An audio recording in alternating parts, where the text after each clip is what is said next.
Good morning and welcome back, everyone. I'm sorry I've been away for a little while. Had a little bit of a cold and I didn't want to get on the camera because it would make me start coughing, so I didn't make any videos, but I want to do a quick update of what's going on in the garden right now, and then I'm going to do a video talking about a book I just read. So let's take a look here at what's going on. We're looking at the black-eyed peas right here. I'm about to come through because you can see they're starting to all die off. I'm going to come through and cut them all down. But we got probably a quart of black-eyed peas. Like I had said before, we could have gotten more, but like I had said before, we weren't trying to really harvest them. I planted these for ground, I sort of ground cover, but you can see that didn't really help, but ground cover slash soil amendment type thing. But I mean, they are still blooming and making little peas, because there's some baby peas coming out there. So I'm telling you, if you like black-eyed peas and you're in Florida, you need to just go to whatever grocery store, get you a bag of dried black-eyed peas, and just toss them around. And if you want to do it the right way, you can give them stuff to climb on. But if you want to do it just the lazy man's way, which is what I did, just take them and scatter them all around and let them go wild, and you'll get black-eyed peas easily. And I mean, these things, I didn't really do anything to take care of them. I have no idea what that is right here. Looks like some kind of tree, but we'll lay them down right there. Right over here, I had those sunflowers. They were all dying, so I put in some yellow pear tomatoes all along in here. And the fun part about this is I get to decide which is a weed and which is a tomato sprout. So I try not to weed a whole bunch. You know what, I should have. And as I was planting them, I was like, you know what, I should have had something and marked where I planted them so I would know where the tomatoes were. But alas, I did not do that. That might be one right there. That might be a sprout. Next time I'll do that. You live and learn. So but the Mexican sunflower canes that I planted are starting to come in. I had some that didn't come in, but pretty much all, I think only one, maybe two didn't come in, but the rest of them are coming in nicely. This sweet potato vine that survived the rabbit attack is now starting to actually vine out, which is good. I don't know what happened to my cranberry hibiscus. It's still living, it's just collapsed. So I don't want to support it because I want it to learn to support itself. So got okra coming up here. Something is eating it. I don't know what, but it's I mean, I thought this one here was a goner because a lot of the leaves look like that, but it's continuing to push on, so I'm just going to leave it and let it do its thing. There's a Everglades tomato that's kind of sprawling, kind of bent over right there, because I don't have any more of these. I only had these two here, but I have these coming in. I don't think they're making any tomatoes right now, but they've got flowers. That one, he's limping along, but he took the brunt of the hornworm attack. Right here I have planted the snake beans, and they're starting to grow. They just don't look very happy. I don't know why, but I'll let them do their thing. We got some rain last night. It's not for lack of water that anything's not doing well, because we've been getting water. That's a funky little beetle right there. But it's not for lack of water, because we've been getting plenty of water. So I'm still not 100% finished over here. I need to, the path comes down right here. I need to scoop this up. I've done this side. I need to mound up that side and I'm going to plant more snake beans over on these panels here. And my pumpkins are going nuts. I didn't want it to come out into the path, but it did anyways. And I don't like to pull it up too much and move it because it makes the roots all along, and I don't want to disturb it, so I just have to step over it. But they're starting to run like crazy, and we're actually starting to get flowers. Now I think at this point it's going to be all male flowers, but you can see flowers. But all along it's starting, you can see where the flowers are going to be.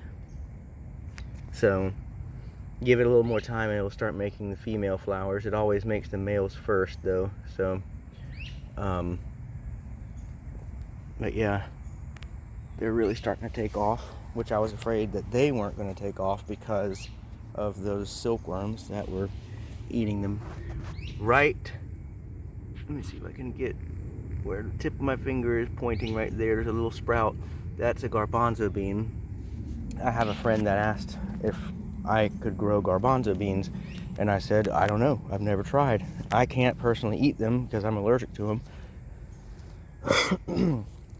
Excuse me. And but I said I told her that I would try, so I'm going to give it a shot. That's one of 3 that I planted, the only one that's come up. I'm going to plant more and see if I can get them to come up. I don't know if they're warm or cool weather, but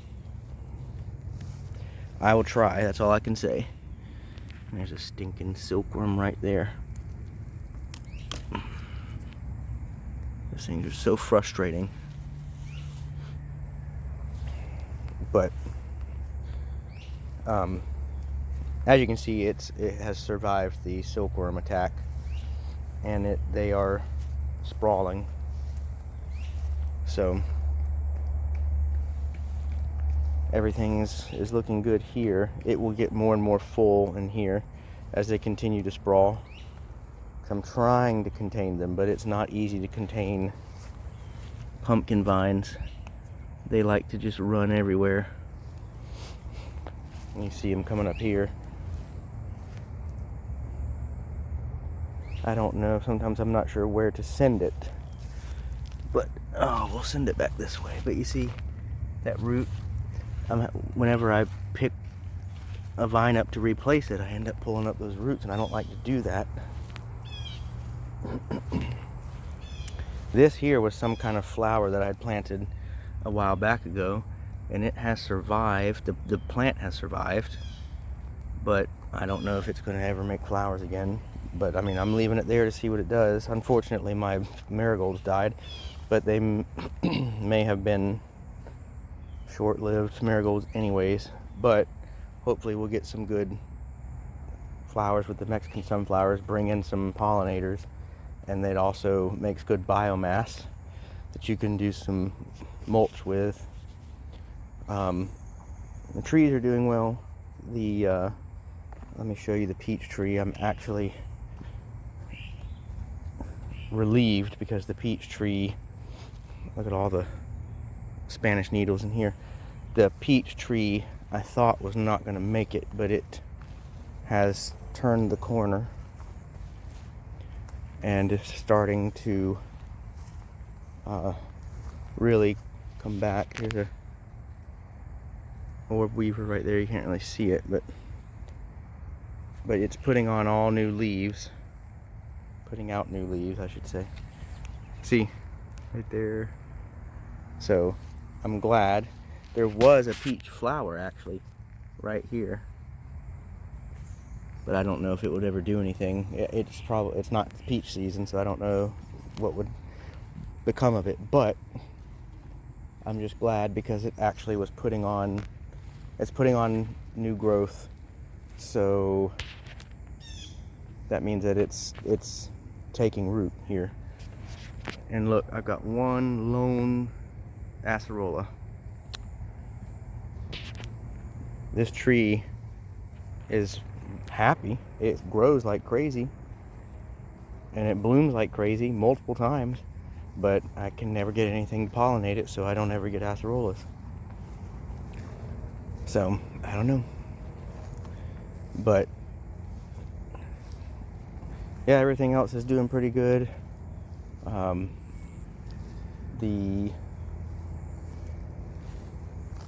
Of course, the loquats are doing great. They're so easy to grow here. You don't really have to worry about them.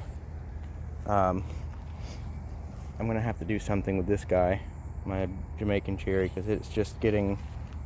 They're very willow-like, so they kind of hang down, and I don't want it to come out so far that it's like dragging the ground. So I'm gonna, oh, look, there's a butterfly on one of the flowers, but I'm gonna trim it back. It's just hard to do because it keeps producing. So I mean, this thing produces non-stop. So there's another one that I highly recommend you get. This is the Jamaican Cherry. Very sweet fruit, tastes like cotton candy, very good. I trimmed back the mulberry, so it'll start coming back from that. Once it goes more dormant in the winter, which they don't fully go dormant, but once it starts going more dormant in the winter, I'll trim it again, and I'll probably trim it pretty heavy. Bananas look good. They're constantly putting out new leaves. There's one right there, but they never put out any fruit. I have yet to get fruit from these, but I have heard this is like I've said in previous videos, this is the Blue Java, aka ice cream banana, and I have heard that it is difficult to get to fruit. I have a friend who gets his to fruit all the time, but for some reason maybe I'm not feeding it. I've been saving coffee grounds and just tossing them at the base of the trees because I know they like nitrogen. Looks like I might have a pup coming up, and I may actually take that and put it in my garden. Moringa's doing good. That will get knocked back in the winter, and then I'll have to trim it. The lemongrass is going bonkers. This is a great form of mulch right here, is lemongrass, because it grows so well, since it's just a type of grass, and it's bunching it, like it bunches at the bottom, so you can come in, take out bunches of it, separate it, and then plant it elsewhere and get lemongrass to grow elsewhere, which I may do in the garden as well.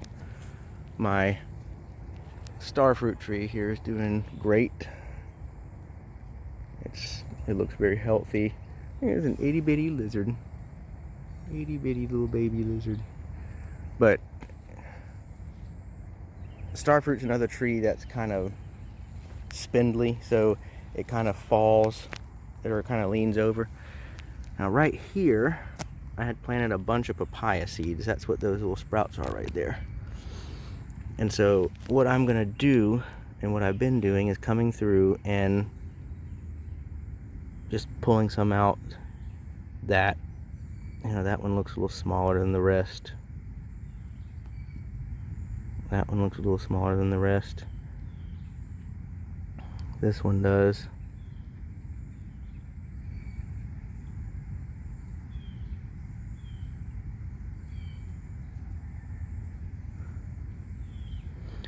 And just coming in here and thinning it out some. I'll just do that from now.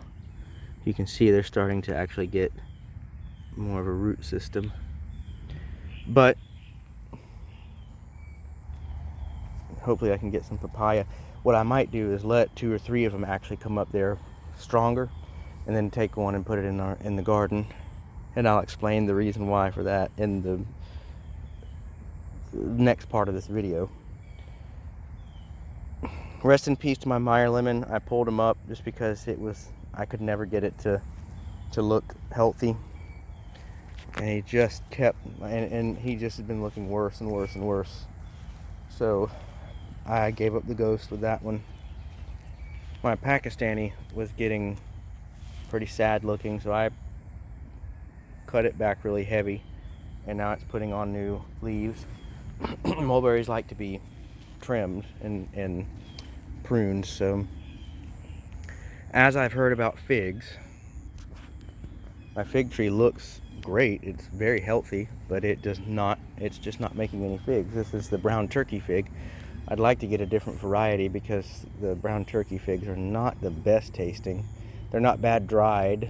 I think you'd have to dry them, but I've eaten them. I've eaten one raw and it doesn't really have much flavor. This pineapple is finally starting to ripen. So I haven't decided if I'm going to keep the top for that one, because it's just going to make smaller and smaller pineapples. But part of me is like, hey, if you keep a whole bunch of tops, who cares how small they are? You'll have a whole bunch of pineapples. But you can't really see in here. Well, you can right here. This is from the yam. But this yam is growing all the way up that tree. I mean, it's way, way, way up there now. Way up there. And this year, as I've said, we're going to harvest it, and I cannot wait for that. But yeah, anyways, that's it for now. Probably the next video, you'll see the black-eyed peas will be cleared out. And then I'm going to be putting in more snake beans. I don't know what I'm going to put in where the black-eyed peas are. I haven't decided yet. Once it gets more into the winter, I'm going to plant some greens. But you kind of have to wait until winter here, because if you do it in the fall, it's still too hot and they'll just bolt. So that's about it for now. I will be back in part 2 of this video, so stay tuned. Alright, so part 2 of this video, I am talking about a book that I have recently read, more of a booklet, because it's something David the Good just came out with, and it's not a complete book, but it's called Grocery Row Gardening. And I'm sure that a lot of you, if you've seen it and have not read it, are the same as me, or if you've seen any of his videos about it and have not read the booklet yet, or were like me in the beginning, you know, what in the world is a grocery row? But he describes it as, he thought of it as like, you know, you can go out and walk down the aisles like you would in a grocery store, and there are multiple levels where you can pick food from. So it just made him think about a grocery store. But essentially what it is it's taking permaculture, more specifically like a forest edge, tree guild kind of ideology, and merging it with row gardening. So how he describes setting it up is you have, you know, you start with the tree level, and this is like your larger trees. So you would plant, like if you were in Florida, you would plant something like mulberries, you could plant peaches, you could plant plums, you could plant pears, you could plant, I would imagine you could probably plant star fruit, stuff like that, stuff that's common to grow here. And that constitutes like the first level. Like if you look at any tree guild, you look at like you've got, I don't remember the specific names for them all, but you have like the larger tree level, the smaller tree level, the kind of the hedge or shrub, or in this case it'd be the vegetable level. Then you have the ground level. So you start with the tree level, and then you come in with the smaller tree level. This is where you would put things like bananas, papaya. You could do things like cassava. You could do things like Mexican sunflower. You know, it doesn't necessarily have to be a fruit. You could do Mexican sunflower. You could do canna lily, stuff like that, where it creates a lot of biomass. Because the biomass is going to come in, is going to be used. So then the third level is the level where you'd stick in your annuals, like your tomatoes, your peppers, your okra, your beans, you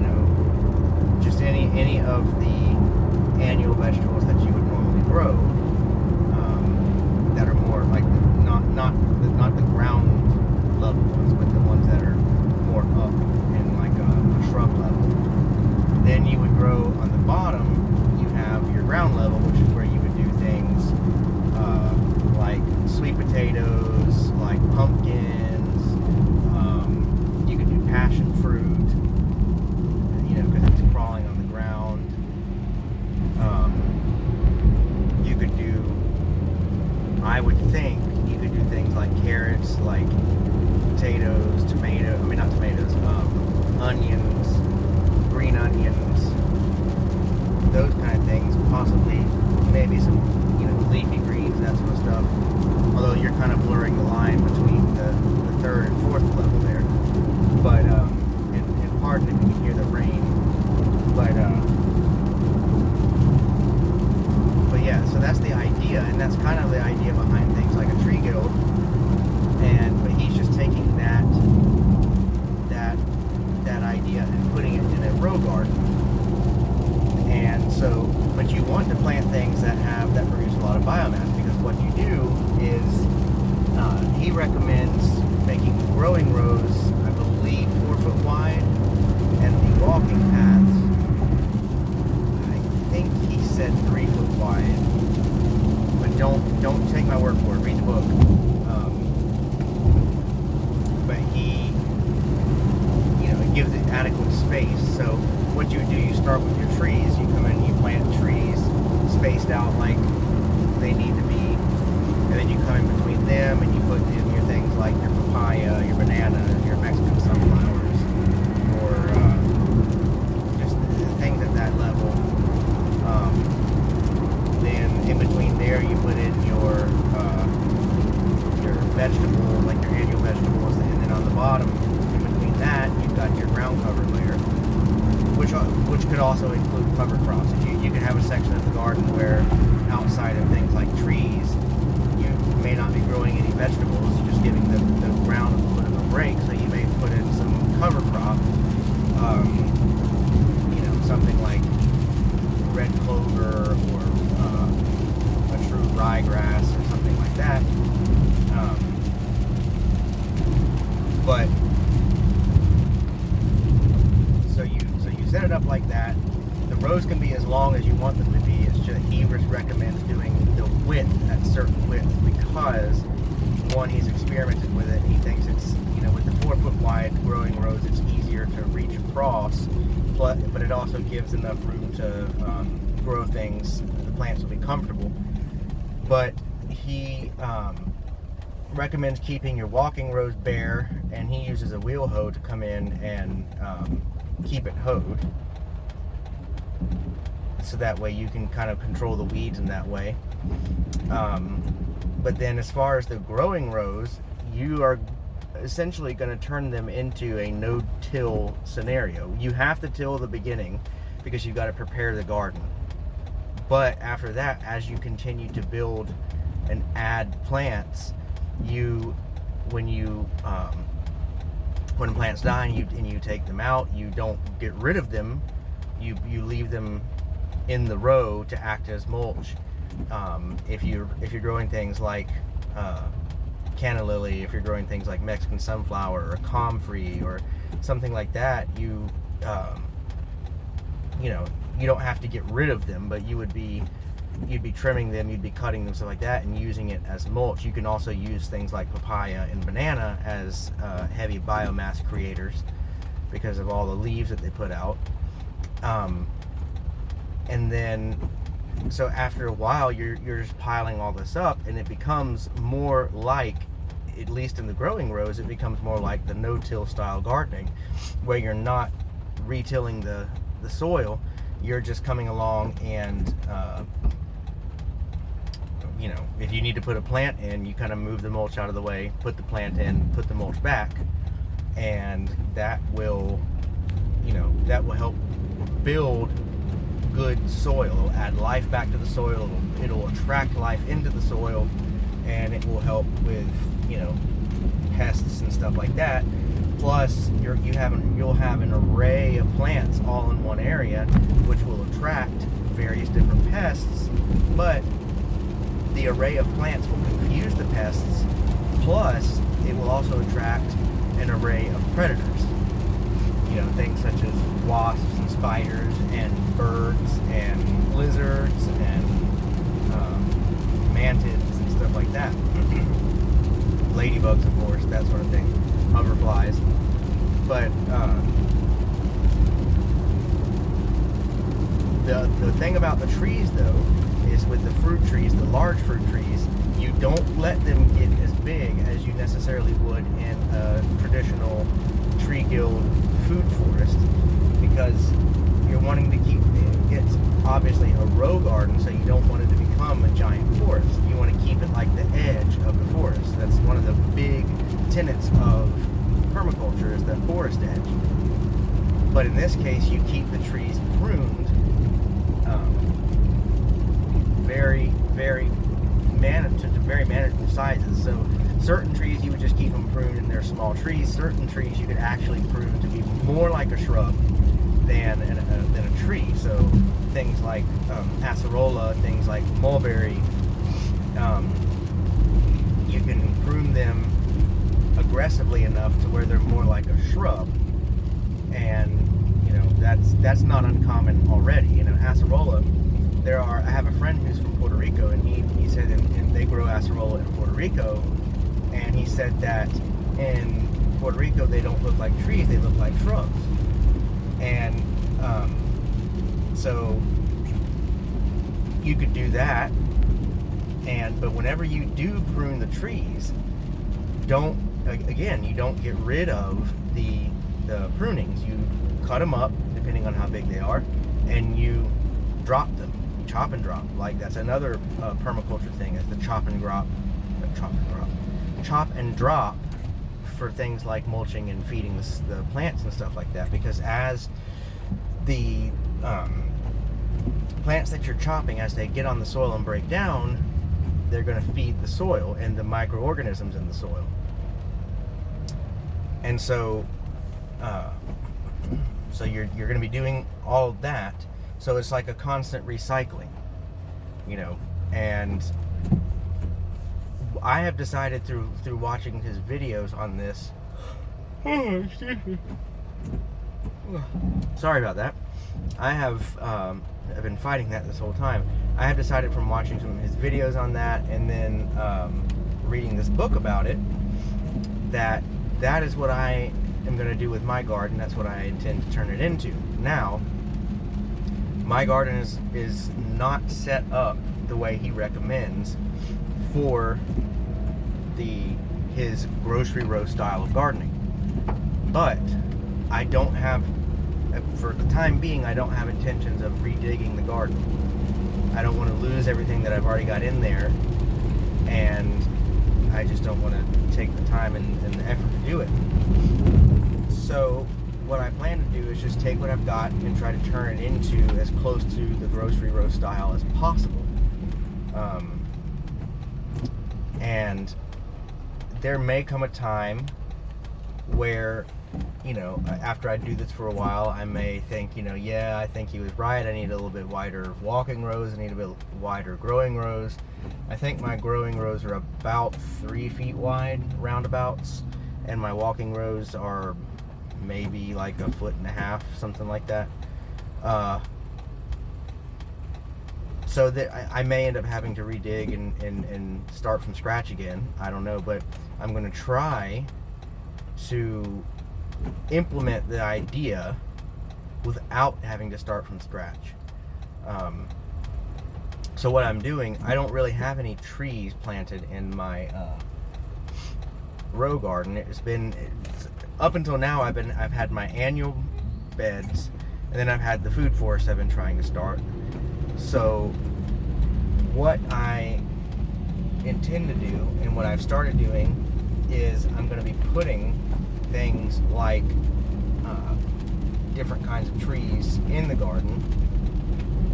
And so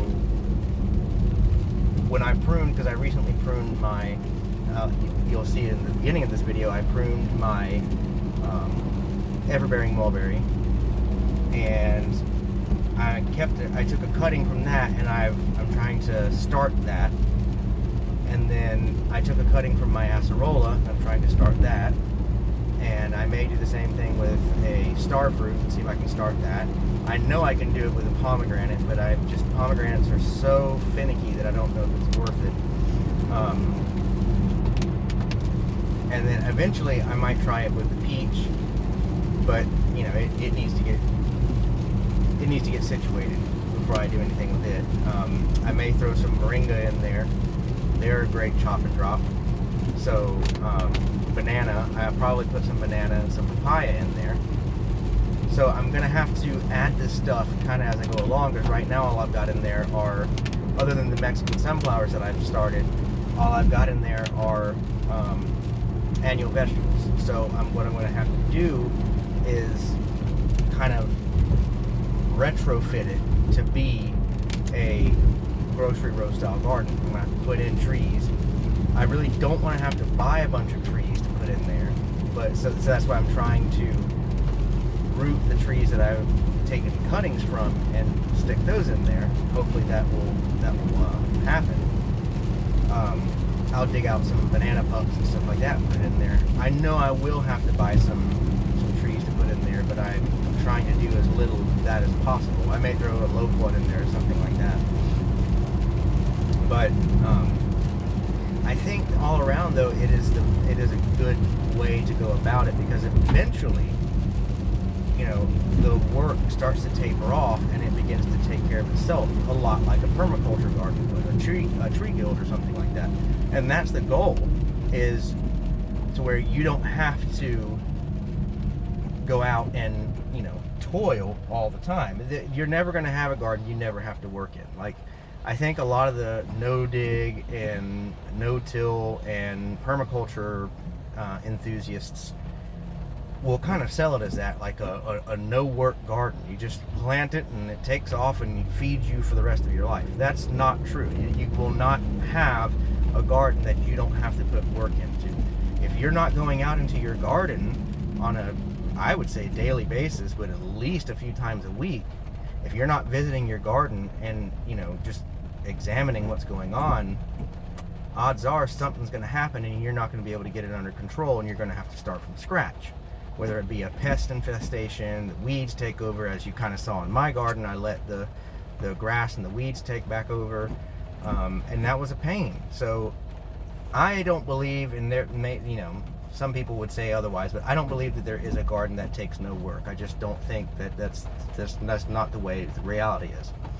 But if you set it up to work as much like nature as possible, it will be very minimal work, because things will naturally happen, and the soil will be getting the food that it needs naturally.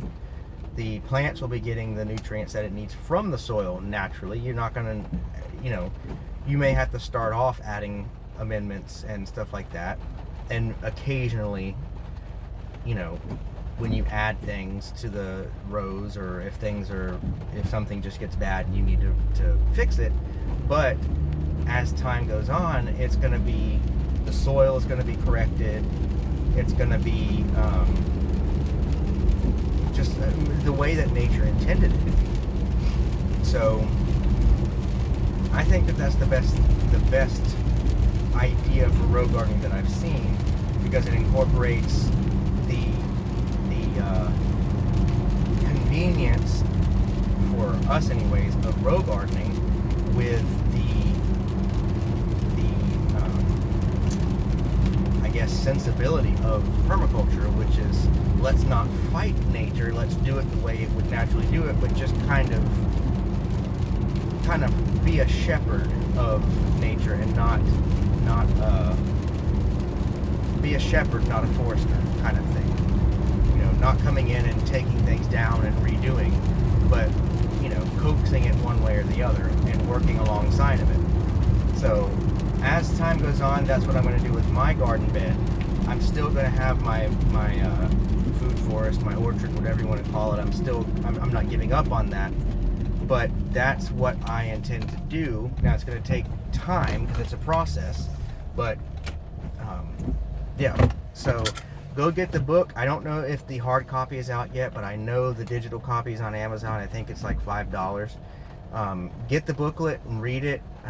It's even if it's not something that you implement or want to implement, it will give you some good ideas on how you can get mulch for free, stuff like that. I mean, you may be a no-till gardener, you may, whatever the case is, but there are ways that you can get free mulch, and you don't have to go buy bags of it upon bags of it.